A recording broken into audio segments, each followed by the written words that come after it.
ॐ सदाशिवसमारम्भां शङ्कराचार्यमध्यमाम् अस्मदाचार्यपर्यन्तां वन्दे गुरुपरम्पराम्।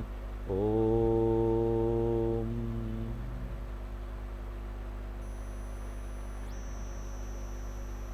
तो 12वें अध्याय में हम लोग हैं। पिछले क्लास में 12 नंबर श्लोक तक देख चुके थे, तो 13 नंबर श्लोक पढ़ते हैं। अद्वेष्टा सर्वभूतानां अद्वेष्टा सर्वभूतानां मैत्र करुण एव च मैत्रः करुण एव च निर्ममो निरहङ्कारः निर्ममो निरहङ्कारः समदुःख सुखः क्षमी। समदुःखः सुखः क्षमी। तो सुख और क्षमी, उसके बीच में विसर्ग लगा हुआ है। यहाँ पर संस्कृत में उच्चारण का एक नियम है कि जब भी ख के बाद छ आएगा और उसके बीच में विसर्ग है, दो बिंदी है, तो हम उस विसर्ग को पूरा पढ़ेंगे। सुख, वैसे अगर छ नहीं होता तो क्या पढ़ते हैं? सुख ह नहीं पढ़ते, विसर्ग को नहीं पढ़ते, लेकिन क्योंकि आगे छ है इसलिए सुख क्षमी पढ़ेंगे। और हमको इस पर ध्यान देना चाहिए क्योंकि पाणिनि जी ने इसके ऊपर एक सूत्र बनाई बहुत कष्ट उठाकर, तो हमको भी थोड़ा कष्ट लेना चाहिए और इन सब चीज़ों का ध्यान रखना चाहिए। रूल ऑफ चैंटिंग, इसके लिए उन्होंने स्पेशल सूत्र लिखा, चर परे विसर्जनीय। इसलिए देखिए कि हमको भी थोड़ा सा इसका ध्यान रखना चाहिए।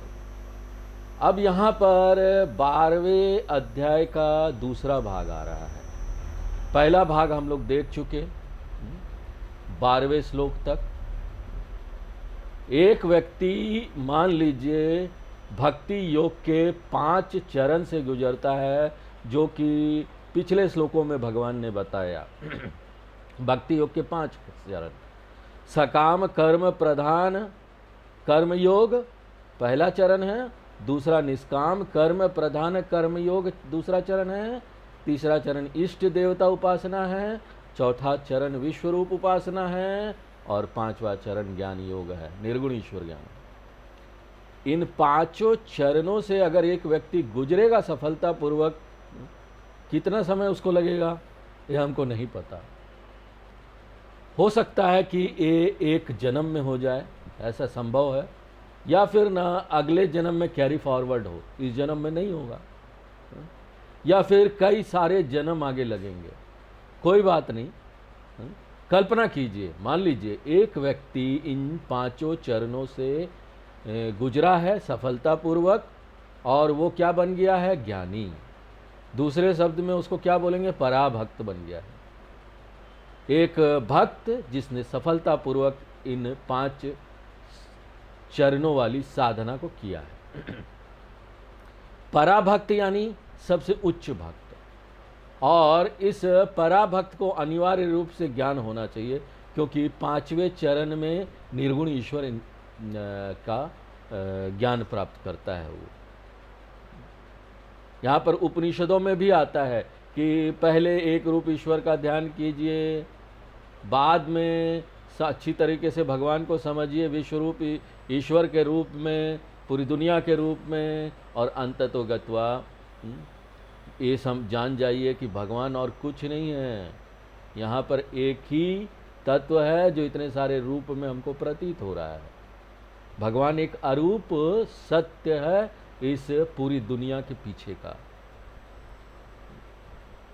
और इसकी सुंदरता क्या है? एक बार हम समझ गए कि भगवान अरूप सत्य है। और देखिए यहाँ पर एक विलक्षण और एक बात हमको पता चलती है सत्य, जब हम ये खोज कर लेते हैं कि ये अरूप सत्य भगवान जो है वो किसी ज्ञान का वस्तु नहीं है, उसको सामने रख कर हम नहीं जान सकते न देख सकते। ये ज्ञान की वस्तु नहीं है भगवान, भगवान तो मैं स्वयं हूँ। जो अनुभव करता, जो यहाँ सब कुछ जान रहा है, और ये ज्ञान हमको किस रूप में प्राप्त होता है? अहम ब्रह्मास्मि, सह अहम अस्मि, सोहम। और ये सारी बातें ना हम लोगों को हमारी संस्कृति में बचपन से ही बहुत सारे मंत्र, स्तोत्र, त्यौहार, वो सब में ये सारी बातें आती है। जब हम लोग मंत्र पढ़ते, संध्या वंदनम बचपन से ही कराना शुरू कर दे तो वहाँ पर क्या होता है? वहाँ पर ये बात बता दी जाती, असावदित्यो ब्रह्मा। हम कुछ जल छिड़कते हैं, जल को छूते हैं और बोलते हैं असावदित्यो ब्रह्मा ब्रह्मेव अहम अस्मि, मैं ब्रह्म हूँ। अब अलग बात है कि उस समय बिना अर्थ को समझे ये सब करते हैं, अभ्यास करते हैं, ज्ञान रहित अभ्यास करते हैं, कड़ कड़ कड़ कड़ कर करके पाठ कर लेते हैं, फटाफट जल चढ़ा देते हैं, हमको उसका अर्थ भी नहीं पता। बाद में जाकर हमको जब मन विस्तारित होता है, संवेदनशील होता है, तब हम उसका अर्थ जानने का प्रयत्न करते हैं कि ये जो भगवान है ना वो मुझसे अलग नहीं है।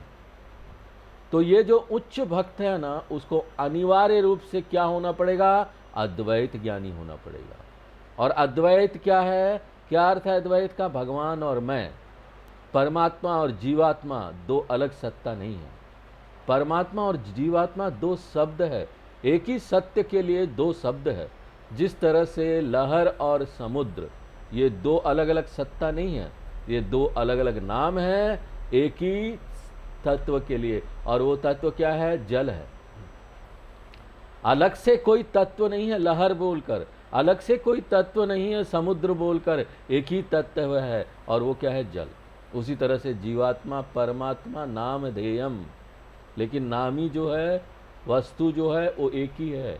इसलिए जो उच्च स्तर का भक्त है ना, उसको अनिवार्य रूप से अद्वैत ज्ञानी ही होना चाहिए, अभेद ज्ञानी ही होना चाहिए। और ये जो उच्च स्तर का भक्त है या अभेद ज्ञानी है, जिसके बारे में दूसरे अध्याय में कृष्ण भगवान ने बड़े विस्तार से बताया, स्थिर प्रज्ञ के नाम से। स्थिर प्रज्ञ कौन है? वो है जिसको ना अद्वैत ज्ञान को लेकर निष्ठा हो गई है, आत्मसात कर लिया उसने इस ज्ञान को। और यहाँ पर आगे आने वाले श्लोकों में कृष्ण भगवान किसके बारे में बात करने वाले हैं? ये जो भक्त है, जो उच्च भक्त है, ये जो अद्वैत ज्ञानी वाला भक्त है, वो दुनिया में व्यवहार कैसे करता है, वो दुनिया की परिस्थितियों का सामना कैसे करता है, जीवन में जो परिस्थितियाँ आती है अलग अलग, उसका सामना वो कैसे करता है, प्रतिक्रिया कैसे देता है, उसका व्यवहार कैसे है, कैसा व्यवहार है उसका, वो हर एक सिचुएशन में रिस्पॉन्ड कैसे करता है।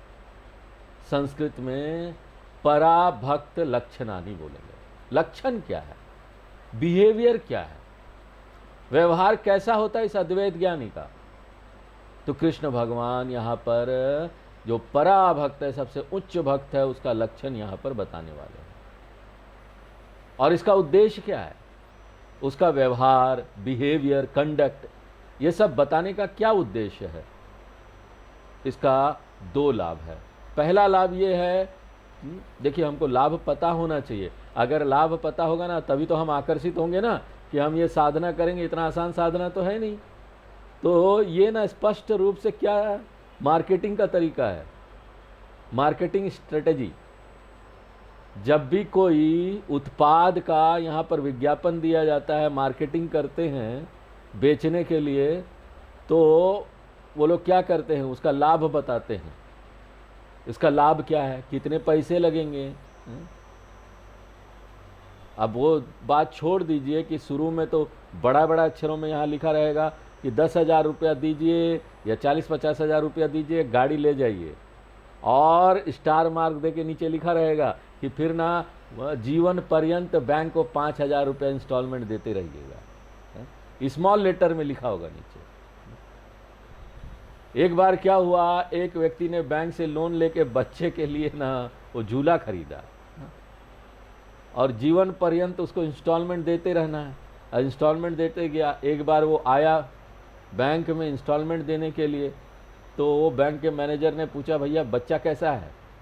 तो जो इंस्टॉलमेंट देने आया था वो बोलता है, मैं ही बच्चा हूँ। अब बच्चा भी बड़ा हो गया, क्या करें? बड़ा बच्चा अपने झूले का पैसा देने आया है बैंक। तो यहाँ पर क्या है, किसी तरीके से आजकल लोग सब कुछ खरीद लेते हैं। टीवी खरीद लिया, एयर कंडीशन खरीद लिया, फ्रिज खरीद लिया, सब लोन लेते। तो यहाँ पर ये क्लियरली स्पष्ट रूप से मार्केटिंग का तरीका है। भगवान कृष्ण ने इसको भगवत गीता में शुरू किया था। देखिए, लाभ बताएंगे ताकि लोग आकर्षित हो जाए, महानता का गुणगान करते हैं। एक अद्वैत ज्ञानी बनने का क्या लाभ है वो बताते हैं। तो यहाँ पर लाभ का तरीका लाभ बताकर आकर्षित करना चाहते हैं। आजकल मार्केट में आ भी गया है कि आप ये पाउडर लीजिए, सर्फ लीजिए, छोटा सा पैकेट होगा, उसके साथ ना एक प्लास्टिक का चम्मच फ्री। अगर फ्री बोल दिया ना, तो यहाँ पर लोग ना दौड़ते हैं उसको लेने के लिए, किसी न किसी तरीके से खरीद लो। लेकिन उसको पता नहीं कि वो साबुन के साथ उसका पैसा इंक्लूडेड है। कोई चीज़ यहाँ फ्री नहीं आता। लेकिन हमारी कमजोरी क्या है, जहाँ लिख दिया गया इसके साथ ये फ्री, हम वो चीज़ खरीद लेते हैं। तो यहाँ पर जो दूसरा लाभ है, देखिए यहाँ पर जो भी ज्ञानी का लक्षण है, उसकी जो प्राकृतिक व्यवहार है, लक्षण है, वो क्या बन जाएगा? अज्ञानी के लिए साधना बन जाएगा। मैं जागरूक होकर वो साधना, अगर मैं जानूंगा कि ज्ञानी कैसा व्यवहार करता है, तो मैं भी जागरूक होकर वैसा व्यवहार करूंगा, मेरे लिए वो साधना बन जाएगा। एक ज्ञानी का प्राकृतिक लक्षण क्या है? एक ज्ञानी का, और वही हमारे लिए साधना बन जाएगा। जो भी ज्ञानी का लक्षण है वो अज्ञानी का साधना बन जाएगा। जो भी उसका नेचुरल लक्षण है, प्राकृतिक व्यवहार है, वो हमारे लिए साधना का एक लिस्ट बन गया। ये ज्ञानी ऐसा ऐसा व्यवहार करता है, ये हमारा साधना हो गया। हम जागरूक होकर, संवेदनशील होकर उस साधना को करेंगे। जो मूल्य बताया जाता है, जो लक्षण बताया जाता है, उसका यहाँ एक लिस्ट बन जाएगा।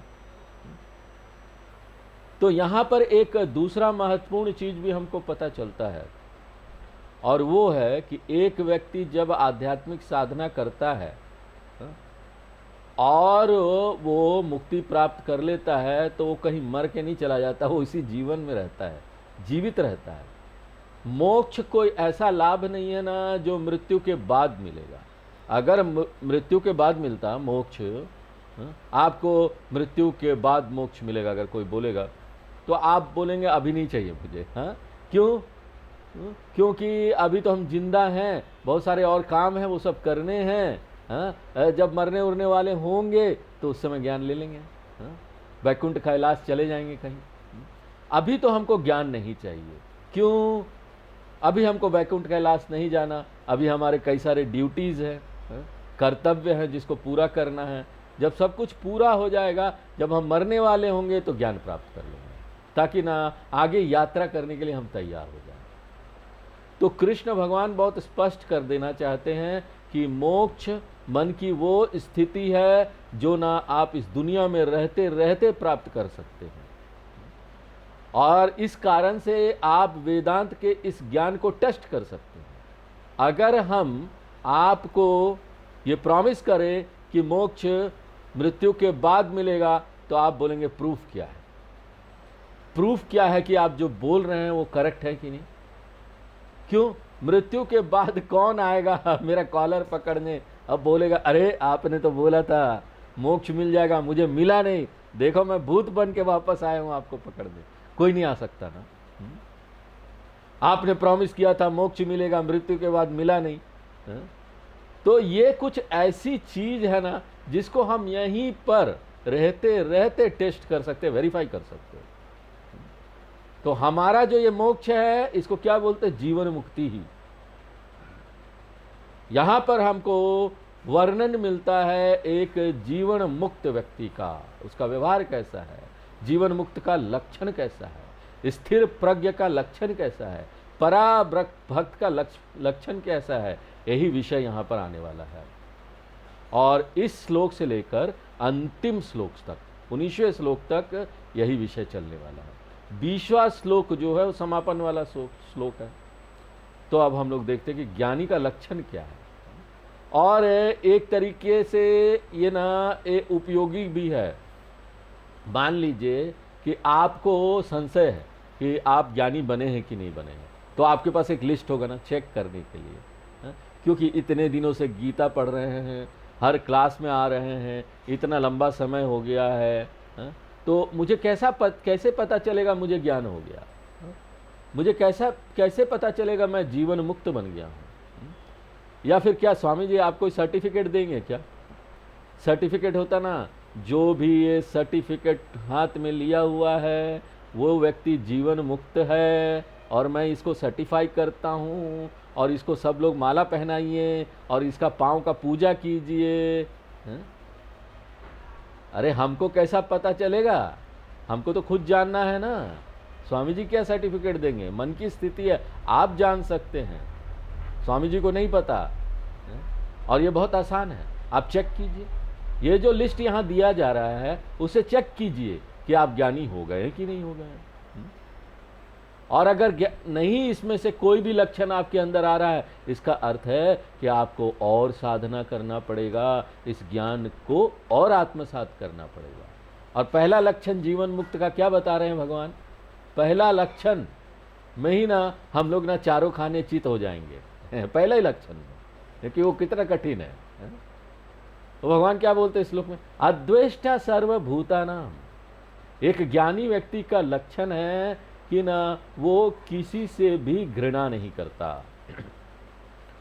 पूरी दुनिया में किसी से घृणा नहीं करता, उसको घृणा से स्वतंत्रता प्राप्त हो गया है। ये सबसे पहला और सबसे शक्तिशाली लक्षण है। तो हम यहाँ पर प्रश्न पूछेंगे, अच्छा किसी को नहीं, किसी भी एक को नहीं कर सकते क्या? क्योंकि हमारे पास तो बड़ा लिस्ट है। हमारे पड़ोसी से लेकर ये बड़ा गंदा आदमी है बगल में जो है, उससे बड़ा लिस्ट है हमारे पास। जितना बड़ा लिस्ट होगा हमारा घृणा का ना, उतना ही हम मोक्ष से दूर है, मुक्ति से दूर है। इसलिए अगर हमको ये पता करना है ना कि हम मुक्ति से कितना दूर है, तो एक पेन लीजिए, एक पेपर लीजिए, सीट लीजिए और उसमें ना लिस्ट बनाइए किससे किससे आपको घृणा है। जितना बड़ा लिस्ट होगा ना उतना ही आप मोक्ष से अभी दूर है। जितना छोटा लिस्ट होगा ना, इसका मतलब है हम मोक्ष के सामने आ रहे हैं।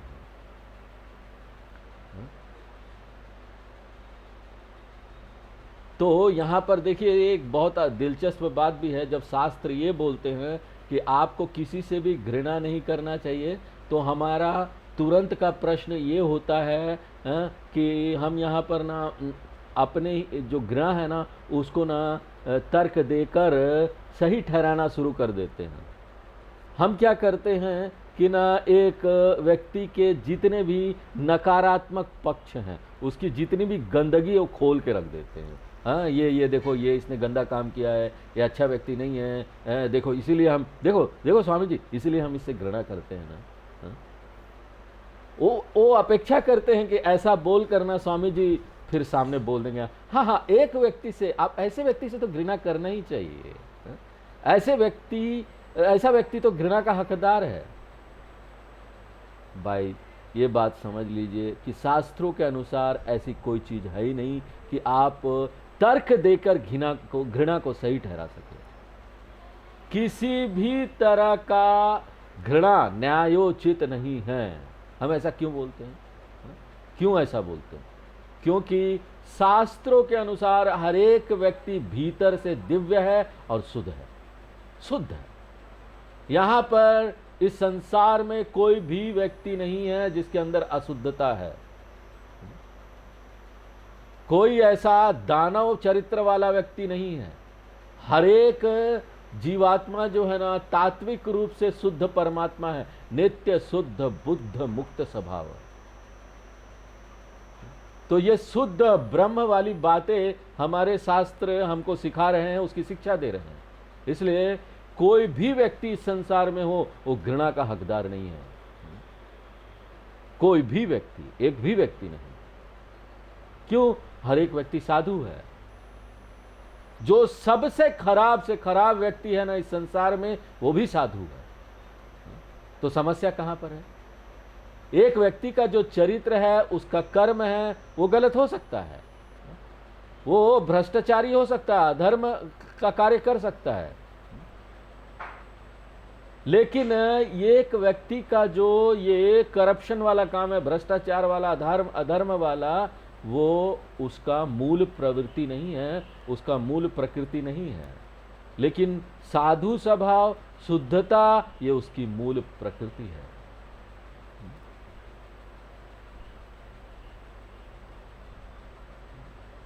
तो यहां पर हमारा दूसरा प्रश्न ये उठेगा कि ना, ठीक है स्वामी जी, एक व्यक्ति से हम घृणा नहीं कर सकते हैं, तो उसके कर्म से तो घृणा कर सकते हैं ना, अधर्म से, उसका जो भ्रष्टाचार है, जो उसने कर्म किए हैं गलत, उससे हम घृणा करें। व्यक्ति से नहीं करेंगे, लेकिन कर्म से तो कर सकते हैं। शास्त्र बोलता नहीं भैया, जो उस व्यक्ति ने कर्म किया है उससे भी घृणा नहीं करना। जो भी गलत व्यवहार है एक व्यक्ति का, उसको भी घृणा नहीं करना। क्यों? क्योंकि आप व्यवहार से घृणा कर कर उस व्यक्ति के व्यवहार को नहीं बदल सकते। व्यक्ति से घृणा कर कर भी व्यक्ति के व्यवहार को नहीं बदल सकते, उसके दुर्व्यवहार को नहीं बदल सकते। अगर आप एक व्यक्ति के कैरेक्टर को बदल सकते हैं, उसके दुर्व्यवहार को बदल सकते हैं घृणा करके, तो क्या होगा? यहां पर ना आप ना एक क्लिनिक खोल लेंगे, क्लिनिक में बैठ जाएंगे, आधे घंटे तक एक व्यक्ति के कैरेक्टर को बदलना है, आधे घंटे तक घृणा करना है, घृणा घृणा घृणा, एक घंटे तक फिर घृणा किया, ये इलाज करना है। ऐसा हो सकता है क्या? इलाज कीजिए। अगर कोई व्यक्ति घृणा करने से बदल जाता है, आधे घंटे का ट्रीटमेंट, बैठकर घृणा कर रहे हैं, कोई ज़्यादा ही खराब व्यक्ति है तो उसके लिए 1 सीटिंग, 2 सीटिंग, 3 सीटिंग, 6 सीटिंग, दांत के डॉक्टर लोग बुलाते हैं ना, 2-3 सीटिंग में होगा। उसी तरह ना आप बुलाएंगे ना, इसका कैरेक्टर बदलना है तो ना 2-3 सीटिंग तक घृणा करना पड़ेगा। तो एक व्यक्ति से घृणा करने का कोई प्रश्न ही नहीं होता, और उसके कर्म और व्यवहार से भी घृणा करने का कोई प्रश्न ही नहीं उठता। एक व्यक्ति घृणा का हकदार नहीं है, उसका कर्म और व्यवहार भी घृणा का हकदार नहीं है। क्यों? हर एक व्यक्ति मूल रूप से अच्छा होता है, उसके व्यवहार से भी घृणा करने की जरूरत नहीं, आप उसको बदल नहीं सकते घृणा करके। इसलिए घृणा करना जो है ना, यूजलेस है, बेकार है, अनुपयोगी है। और शास्त्र सिर्फ यही नहीं बोलते कि ना ये जो घृणा है ना, ये पूरी तरह से उद्देश्यहीन है। शास्त्र ये भी बताते हैं कि ये ना आपके मन को भी खराब कर देगा। जिसके मन में घृणा चल रहा है उसका मन नष्ट हो जाएगा, खराब हो जाएगा। तो कौन घृणा का जो यहां पर प्रभाव पड़ रहा है, किसके मन पर पड़ रहा है? जिस व्यक्ति से घृणा किया जा रहा है उसका क्या हुआ? जो व्यक्ति घृणा कर रहा है वो जल रहा है अंदर से, उसको परेशानी हो रही है, उसका मन कुंठित हो रहा है, वो व्यक्ति नष्ट हो रहा है, उसका मन नष्ट हो रहा है, जिसके अंदर ये सब घृणा चल रहा है। अगर मैं किसी से घृणा कर रहा हूं तो दूसरा व्यक्ति तो बदलने वाला नहीं है। दूसरे हाथ वो जो घृणा है मेरे अंदर तेजाब की तरह जल रहा है, मेरे मन को जंग की तरह खा जाएगा। और मेरे मन को डिस्ट्रॉय कर देगा, नष्ट कर देगा। तो यहां पर मैं घृणा कर रहा हूं, मैं ही प्रभावित हो गया हूं। दूसरे व्यक्ति ने तो दुर्व्यवहार किया, लेकिन उसका असर मेरे मन में भी हो रहा है, मेरा नष्ट हो रहा है मेरा मन। उल्टा यहां पर मेरा मन नष्ट हो रहा है। तो क्या हो रहा है, घृणा कर कर मैं जो मुझे नुकसान पहुंच रहा है उसको और बढ़ा दे रहा हूं। मुझे इसको टालना चाहिए, इसका समाधान निकालना चाहिए। अगर घृणा करूंगा तो सिचुएशन और खराब होती जाएगी। तो शास्त्र क्या बोलते हैं, हर एक व्यक्ति प्रेम का हकदार है, और किसी व्यक्ति में ये गलत व्यवहार आ जाता, गलत व्यवहार कर रहा है एक व्यक्ति, तो उस गलत व्यवहार के लिए आप जो भी उपयुक्त एक्शन हो सकता है वो लीजिए, जो भी एप्रोप्रिएट रेस्पॉन्स हो सकता है वो कीजिए। घृणा करने से समस्या नहीं सुलझेगी, आपको वहां पर एक्शन लेना पड़ेगा, जो भी एक्शन जरूरत है वो लीजिए। अब प्रश्न ये आता है कि सही एक्शन क्या है। अगर कोई घृणा कर रहा है तो निश्चित रूप से कोई दुर्व्यवहार कर रहा है तो निश्चित रूप से घृणा तो उसका उत्तर नहीं है। घृणा कर कर आप सही कर्म नहीं कर रहे हैं। क्यों? घृणा दूसरे व्यक्ति को बदल नहीं पाएगा। दूसरे हाथ वो और मुझे चोट पहुंचा रहा है, मेरे मन को। तो यहां पर सही उपयुक्त रेस्पॉन्स क्या होगा, एक्शन क्या होगा? शास्त्र बोलते हैं कोई भी तरीके का उपयोग कीजिए। हाँ, यहां पर बोलते हैं साम, दाम, भेद और दंड। समझाइए किसी को, पहले एजुकेट कीजिए उस व्यक्ति को। देखो जो तुम कर रहे हो वो ठीक नहीं है, वो उसके सोच के तरीके को बदलिए, उसको एजुकेट करके। और अगर वो भी काम नहीं करता, और इसको बहुत समय तक करना है समझाने का काम, ये नहीं कि थोड़ा समझा दिया और उसके बाद डंडा उठा लिया, नहीं, वह लंबे समय तक समझाने का प्रयत्न कीजिए। और उससे भी नहीं होता ना, कुछ उसको छूट दीजिए, चलो कोई बात नहीं, तुमने इतना कर दिया, कोई बात नहीं, आगे से नहीं करना। दाम दीजिए, दाम। कई बार बच्चों को फुसलाने के लिए बोलते ना, नहीं नहीं 5 चॉकलेट नहीं, आज 2 चॉकलेट ले लो, चलो, दाम दे दिया। उसके बाद भेद, उसके मन में भेद उत्पन्न कीजिए।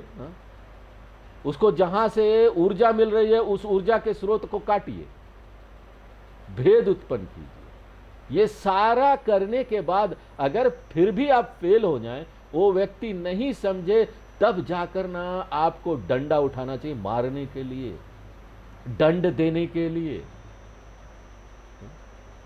और जब आप दंड देना किसी को, तो आपकी भावना उस समय घृणा की नहीं होनी चाहिए। हम किसी को भी दंड दे सकते हैं प्रेम से, दंड भी हम प्रेम से दे सकते हैं। ये हमारे मन में होना चाहिए कि देखो, ये व्यक्ति को मैं अहिंसात्मक तरीके से समझाने का प्रयत्न किया, ये व्यक्ति समझ नहीं पाया, तो मैं क्या करूं, मेरे पास कोई चारा नहीं है, मुझे यहाँ पर मजबूरी में डंडा उठाना पड़ रहा है। और फिर भी मैं ये क्यों कर रहा हूं? उस व्यक्ति के लाभ के लिए कर रहा हूं, वो आगे किसी के साथ ये ना करे, उस व्यक्ति को सुधारने के लिए कर रहा हूं, बदला लेने के लिए नहीं। बदले की आग में मैं जल रहा हूं इसलिए मार रहा हूं, नहीं, बदले के लिए किसी को चोट नहीं पहुंचाना चाहिए। और यहां पर फिर एक प्रश्न आएगा, स्वामी जी ये तो आप बड़ा अजीब बात बोल रहे हैं, किसी को मारिए भी, दंड भी दीजिए, वो भी प्रेम करते करते, कैसे संभव है? क्या हम एक व्यक्ति को दंड दे सकते हैं प्रेम के साथ? ये संभव है क्या? हम सोचते हैं कि दंड और घृणा ये दोनों एक साथ चलना चाहिए। किसी से घृणा होगा तभी हम दंड से दे सकते हैं, लेकिन हमारे शास्त्र बोलते हैं कि यहाँ पर ना दंड भी संभव है प्रेम के साथ। और सबसे अच्छा उदाहरण मैं आपको क्या दे सकता हूँ पता है? बेस्ट एग्जाम्पल क्या है? एक माँ जब अपने बच्चे को मारती है, आप देखिए, एक माँ जब अपने बच्चे को मारती है तो कैसा मारती है? देखिए आज हम ये भी नहीं कर सकते, आप बच्चों को मार नहीं सकते। कई सारे देशों में ना नियम कानून बन गया है, वो बोलते हैं माँ बाप बच्चे को नहीं मार सकते। वो लोग आते हैं सोशल वर्कर लोग और बच्चे को फ़ोन नंबर दे के जाते हैं पुलिस का कि आपके माँ बाप मारे तो फ़ोन कर देना, माँ बाप को अरेस्ट करके ले जाएंगे। ह्यूमन राइट्स, बिजनेस राइट्स, पत्नी का राइट्स, पति के राइट्स के बारे में कोई बात नहीं करता यहाँ पर, सारे राइट्स हो गए हैं।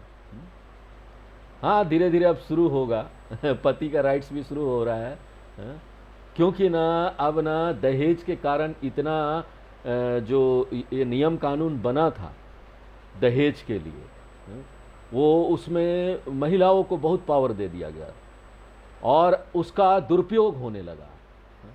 शादी होने के बाद किसी भी महिला को लगता है इसके साथ नहीं रहना है तो छोड़ जाती है, और उसके बाद जिन्होंने तंग नहीं किया पूरे फैमिली को लपेट लेती है पूरे फैमिली के ऊपर झूठ झूठ इल्ज़ाम लगा के, और दहेज के मामले में अंदर, और उसमें बेल भी नहीं होता। तो अभी हाल फिलहाल कुछ महीने पहले सुप्रीम कोर्ट ने जजमेंट दिया कि ना ये जो दहेज वाला सेक्शन है इसका बहुत गलत इस्तेमाल हो रहा है, इसलिए जितने भी कोर्ट हैं उनको निर्देश दिया कि ये जो दहेज वाला सेक्शन है ना इसका उपयोग बहुत सावधानी से करें, बहुत छानबीन करने के बाद ही जो लोगों के ऊपर इल्ज़ाम लगाया गया है उनको अरेस्ट करें, ऐसे नहीं अरेस्ट करें। तो यहाँ पर बच्चे आजकल धमकाते हैं दूसरे देशों में, माँ बाप ऐसे हाथ भी उठाएंगे, रुक जाओ फ़ोन कर देंगे, पुलिस ले जाएगी, इसलिए ज़्यादा मत हमको मारने का प्रयत्न करो। तो यहाँ पर देखिए माँ भी जो है ना वो हिंसा का उपयोग करती है, लेकिन जब माँ हिंसा का उपयोग करती है ना वो बच्चे से घृणा नहीं करती है, वो तो बच्चे से प्रेम करते करते उसको 2 झापड़ लगा देती है जोर से। तो देखिए संभव है ना, बिना घृणा के दंड देना संभव है। और इसलिए कोई आपके साथ दुर्व्यवहार करता है तो आपको क्या करना है, एप्रोप्रिएट एक्शन लीजिए। उस समय जो आप कर सकते हो करिए, लेकिन व्यक्ति से घृणा किए बिना।